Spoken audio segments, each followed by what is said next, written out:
Katangaises et Katangaises, mes chers compatriotes, aujourd'hui nous allons parler de l'indépendance du Katanga, puisque nous savons qu'avec le changement de la Constitution, l'indépendance du Katanga est tout à fait possible, car dit-on, on ne réveille pas le chat qui dort.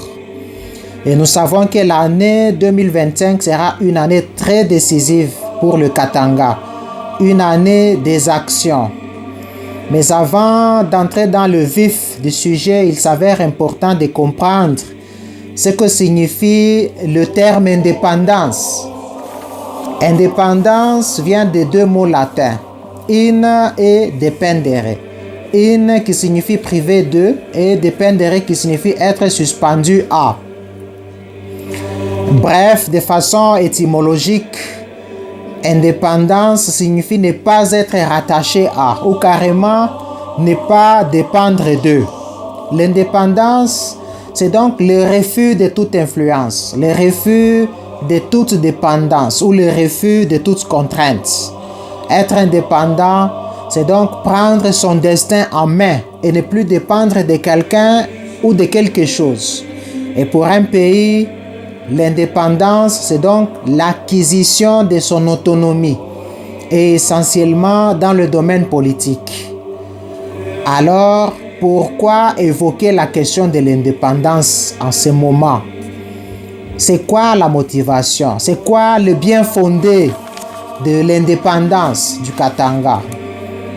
Est-il possible que le Katanga accède à son indépendance? Et que faut-il faire pour que le Katanga devienne un pays indépendant? Voilà, dans cette réflexion, nous tenterons de répondre à ces questions et à d'autres de ce genre. Tout d'abord, pourquoi parler de l'indépendance du Katanga? Nous estimons qu'il est impérieux d'aborder la question de la problématique de l'indépendance du Katanga parce que la République démocratique du Congo n'est plus maîtresse de son destin. Félix Tshisekedi a placé la République démocratique du Congo dans une très mauvaise posture. La République démocratique du Congo se retrouve au stade de non-retour. Il a placé la barre très haut. Et que donc nous estimons qu'il est important de sauver le Katanga. Puisque si nous regardons de façon générale, les Congolais vivent dans une misère indescriptible. Du président aux députés, en passant par les ministres, toutes les institutions sont illégales et illégitimes. Puisque nous savons que ces institutions sont illégales, parce que nous avons observé comment elles ont été mises en place. C'était après 7 jours de vote avec des machines où chacun s'est voté dans sa propre maison.